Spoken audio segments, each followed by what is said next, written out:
While there is light and darkness, it can always cause mayhem. What's up, YouTubers of the world? Make a Geek Mixer here to give you guys my review on episode 2 of Cloak and Dagger. And first, let me just give out a quick shout out in nostalgia terms and saying that in this season we got 2 yellow Dino Thunder Rangers. That's right, guys. There is both a good yellow Dino Thunder Ranger and there is an evil yellow Dino Thunder Power Ranger. Yeah, if any of you guys know what I mean by that, then if y'all seen Dino Charge, then y'all know the person who plays as Bridget O'Reilly in Cloak and Dagger is the same actor who played Kira Ford in Power Rangers Dino Thunder. And I just wanted to throw that out there because it just felt good to be able to say that again, because I meant to talk about that in my last video of the first 2 episodes of Cloak and Dagger for season 2, but I completely forgot about it. So I just had to throw it out there. But in any case, let's go in and get on into the episode. And like I just said in last week's episode, I like how they structure up these episodes. Now this time, it dealt with first dealing with how O'Reilly was split into her good self and her bad self. And it kept structuring into what happened then to what's happened in the present time. And not only that, but it also hit on a little side with Cloak and Dagger and how they're seeing things at first. But we'll get into that in a minute. Let's just talk about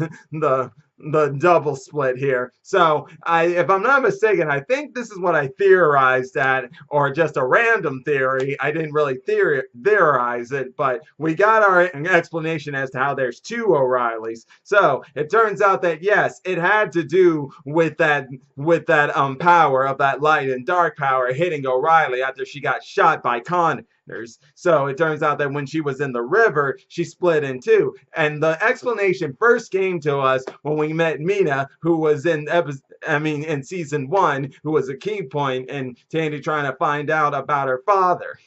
Yeah, it turns out she was experimenting with lab rats who got hit with that power too. And what we found out is that eventually one of them split up. You had one that's kind and one that's aggressive, and the aggressive one just felt that the kind one needed to go away and killed it. And well, you could kind of say that's how it is here with O'Reilly. I mean, they split up when they were in the river, but it's like this: one is docile, one is super aggressive, like a power of light and darkness. And I like one of those things here they're keeping in the theme of what Cloak and Dagger are. They're the power of light and darkness, and how they're structuring that in with other characters such as O'Reilly. O'Reilly's now like that because you got the docile one, the one that wants to do it the right way, the justice way, while you got one that not only wants to protect these women, but she'll want to annihilate all these criminals, being like one less bad guy on the streets, kill them so they don't come back, and in that Punisher way, as it were. And what we also found out here is that the dark Bridget O'Reilly, I gotta think of a name for her. I'll see if something comes up to me at the end, but let's keep moving on. And that is the fact that at first she wanted to kill the original, right? The other half of her, the half that's docile and not that aggressive. But when she heard the mention of Connor, she was like, I'm gonna take care of Connor first before I take care of you. And she tried to even get Tandy on her side. At first, Tandy wouldn't go on her side, but still, Tandy's reaction to finding out about it, especially after they were able to escape from her, she's just hounding and hounding and hounding at O'Reilly. And I'm just like, come on, Tandy, calm down. I think she's more confused about this than you are. And that was definitely what that was. She was super confused here. I mean, who wouldn't be? You see someone who's your double twin and out there impersonating you or somewhat like that and going around doing all what she was doing, I'd be confused too. I'd be like, what the fuck? What the hell? Pardon the language, guys. But yeah, that's how I would feel about it, man. It was insane. But what's more insane was that during the little heist, and when they found these girls who were rescued, while they were rescued, unfortunately they weren't like reliever. They were still afraid because that's what Dark O'Reilly did. She may have rescued them, but the way she slaughtered all of those men, that horrified those girls. Unfortunately, at first, Tandy thought that what the Dark O'Reilly was doing was right, that those guys deserve it, and yet that's just her past with her father being abusive to her mother. That's just talking to her. Yeah, I mean, if someone has like that, they might say that in the sort of sense, but we all know Tandy. She just means to do well, but.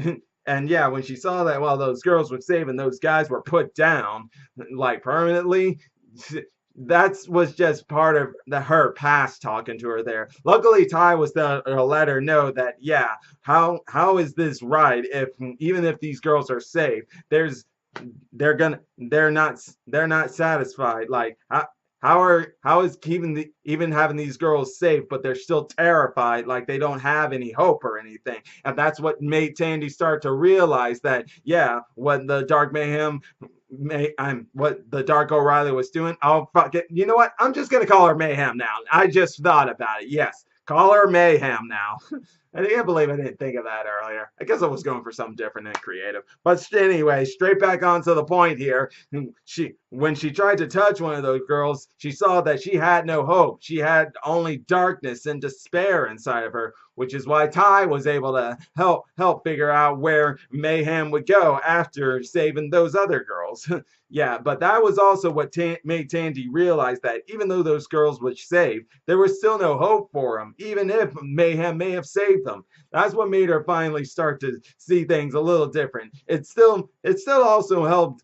It still also need to be a little more convincing to her in the fact that you don't want to shoot first and ask questions later, because that's how his brother died, and that's what really drove Tandy to realize that yeah, maybe this isn't the right way after all. Because here's the thing, when Ty was able to go in there, since all those girls who were kidnapped have left in them is a dark side to them, he was able to figure out where all these kidnappers were at the end of the episode inside this warehouse. And yeah, well, that's what made them come up with a way to save him. And I liked how they saved him. You got Tandy using her light powers, throwing it up there and causing a big flash of light that caused a major distraction that's able to help Ty save those girls.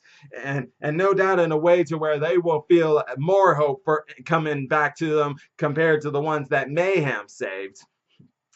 Because as soon as Mayhem comes in, she wants to just annihilate all those guys. Even this one kid who obviously doesn't want to be a part of this, but it's like there's some reason he is, but he still doesn't like it. And Mayhem was going to shoot her until Ty came in and then not only absorbed all those bullets, but it consumed her like he did Connors. Now, this is making me think she's going to eventually find Connors, because that's one thing Mayhem was doing before going on this adventure of getting these girls. She was trying to find Connors and kill him, but she was also killing people who were tied to him with what they did, such as his one partner that was with him when he killed Billy, Ty's brother, and how he said that he shouldn't have done it before, but Mayhem still now found out that he was part of it and felt that he deserved to die just as much.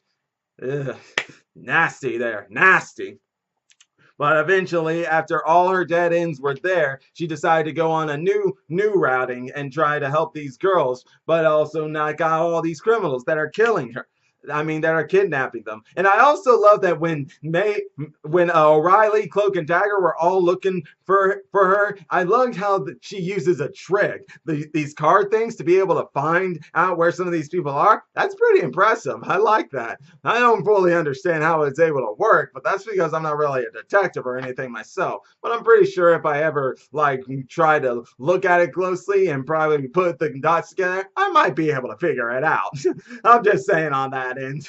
But definitely, yes, this was a pretty good episode and helping us to find how Mayhem was starting off at first to what she is now. Because first off, one thing's for certain, if Cloak and Dagger do have to fight her and continue to stop her, they're gonna have to develop their skills here more because seriously, when they first found her and tried to stop her, she just pretty much caught that light dagger like it was nothing. And that's because it seems like she has enhanced agile reflexes and everything like that, speed, strength, stuff like that. That's just all my guess because that's what it's seeming like. And all I gotta say is crazy stuff here. But I'm also seeing a story arc here structure and how the Doctile O'Reilly will be able to face her darker self, Mayhem, because they did have a square off where she could have had her chance to shoot her, but she didn't. I'm pretty sure there's many of reasons to go back as to why, but who knows why. But we won't really know them all until O'Reilly decides to talk about that part. Until then, no doubt, yeah, Mayhem's still going to be out there. But for right now, though, she's not. She's been stopped, although she's inside time, and that's no doubt where I'm pretty sure she's gonna find Connors and kill him. But if she does, then that means we only got one person left for her to do now, because she did say once Connors was done, O'Reilly is next. So that means if Mayhem does find Connors, O'Reilly's next. Oh, what more to expect as we continue to go on here? Because I already saw the promo for next episode, and it seems like the police have found Ty.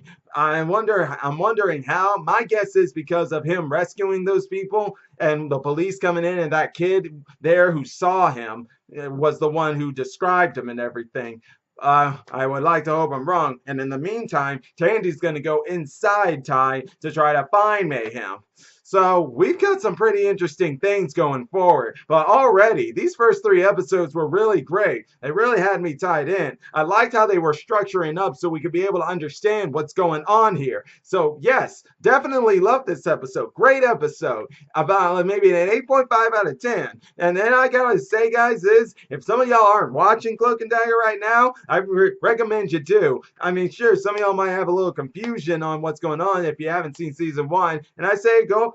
I'm pretty sure you can find some websites or so that will help you at least get some of what was going on in there to help you know what's going on right now. But until then, guys, let me know what you thought of this episode if you've seen it. Leave your thoughts in the comment section down below. And if you're enjoying my videos, all you got to do is click that like button, hit the subscribe button, and hit the bell icon to be notified when I make more videos. And until then, Mega Geek Mixer signing out. Bye!